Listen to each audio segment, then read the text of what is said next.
Mr. President, Secretary-General, distinguished delegates. As nations, we have a responsibility to do that which we say we will do, a responsibility to keep our promises to fellow member states, a responsibility to turn our commitments, solemnly given in this great chamber, into concrete actions that change the lives of the poorest of the poor across the world. A decade ago, we, the nations of the world, assembled here to offer the world's poor a fairer share in the world's future. A decade later, we gather once again to take stock, to celebrate that which we have done, but also honestly to admit where we have failed. I want to begin with a story of two children. The first is a young girl I met on Monday here in New York.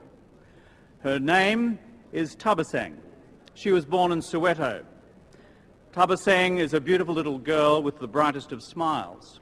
She's 12 years old, but when she was 7, her mother died. Normally, this would have consigned her to a life of poverty. But Tabasang was determined to get an education. She said, and I quote her, "When children are stopped from going to school, they are losing their future and they are losing their tomorrow." Now she is doing very well at school and has a very bright future. Children like Tabasang will benefit from the UN's One Goal program that seeks to make education a reality for all children in the world, not just some. The second story is of a young boy who has never been to New York.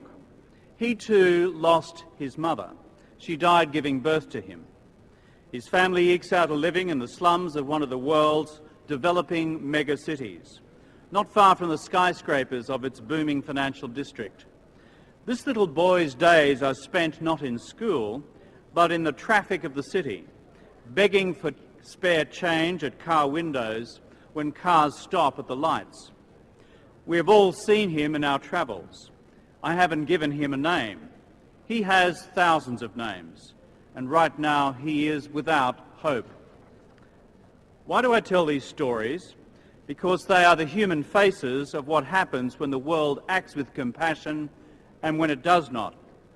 The first story inspires us to further action. The second should make us determined to act for all. At the turn of the millennium, we, the member states of the United Nations, made a compact with one another. We said we would put our shoulders to the wheel to lift 1 billion people out of poverty. And we said we should be measured by these Millennium Development Goals in 2015. To halve poverty and hunger, to give every girl and boy the chance of a good education, to make big cuts in the number of women dying in childbirth and children dying from easily preventable diseases, to promote gender equality and to empower women, to combat HIV/AIDS, to ensure global sustainability, and to develop a global partnership for development.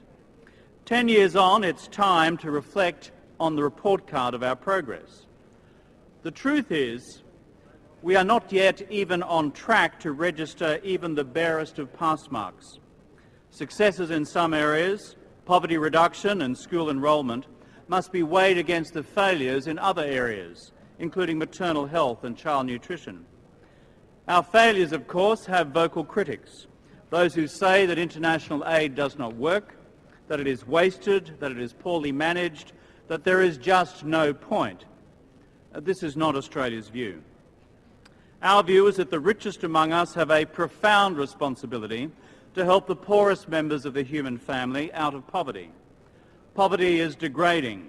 Poverty is dehumanising. Poverty destroys human dignity. As the Secretary-General reminded us in his report, Keeping the Promise, the MDGs are an expression of basic human rights, the rights of everyone to good health, education and shelter. I believe that these truths are in fact self-evident. But to those who doubt that there is any self-evident truth alive in this concept of social justice, we should consider this. Eliminating extreme poverty boosts global growth for all. It grows the global cake. It grows trade and investment. It grows jobs. It acts against political and religious extremism and radicalisation. It builds peace. It enhances stability. And it reduces dangerous, irregular people movements around the world. In other words, eliminating extreme poverty is good for the entire human family, and it is good for all nations. As members of the family of nations, we cannot stand idly by while 70 million children are unable to attend school. We cannot stand idly by when hundreds of thousands of women die through childbirth, an estimated 358,000 in the year before last. Nor can we stand idly by while infectious diseases cut a swathe of devastation through the communities of the poor. And the chilling fact is that more than half of the 800 million people in the least developed countries of the world are still living in extreme poverty. Let us be honest. Donor countries have made commitments that they have not honoured. For example, less than half of the funding pledged to Africa 5 years ago in the Gleneagles Declaration of the G8 has not been delivered. The answer is not to push our commitments even further into the future, nor is it simply to sweep it all quietly under the international carpet.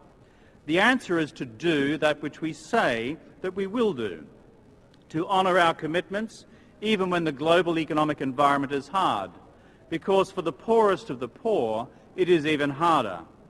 This is what Australia seeks to do. Several years ago, halfway to the 2015 deadline, we in Australia saw that our efforts were not sufficient.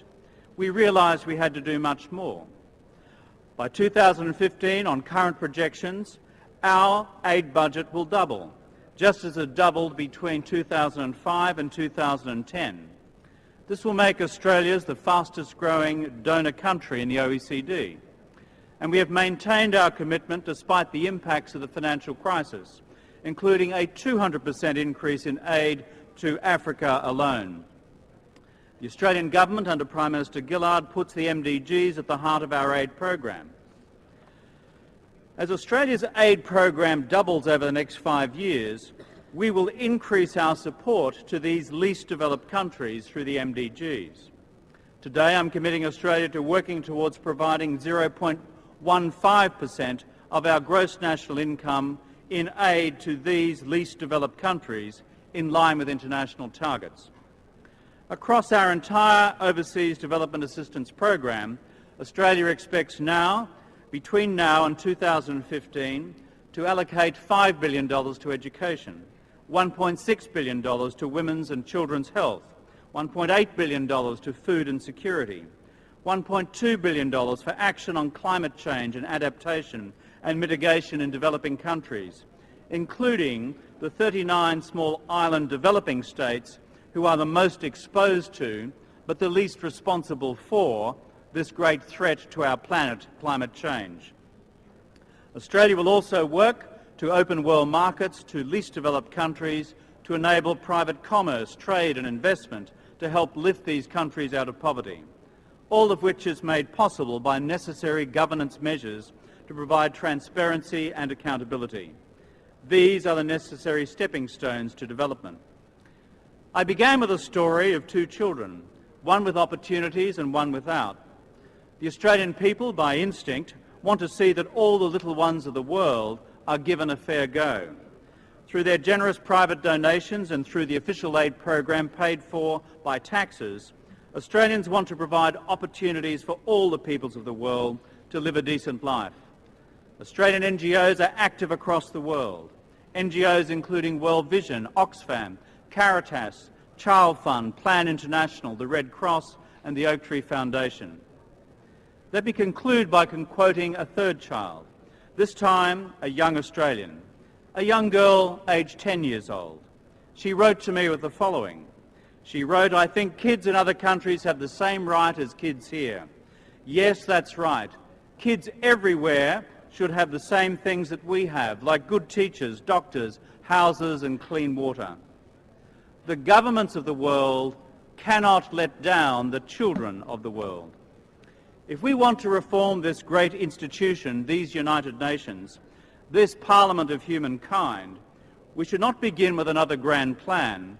We should simply begin by doing that which we say we will do.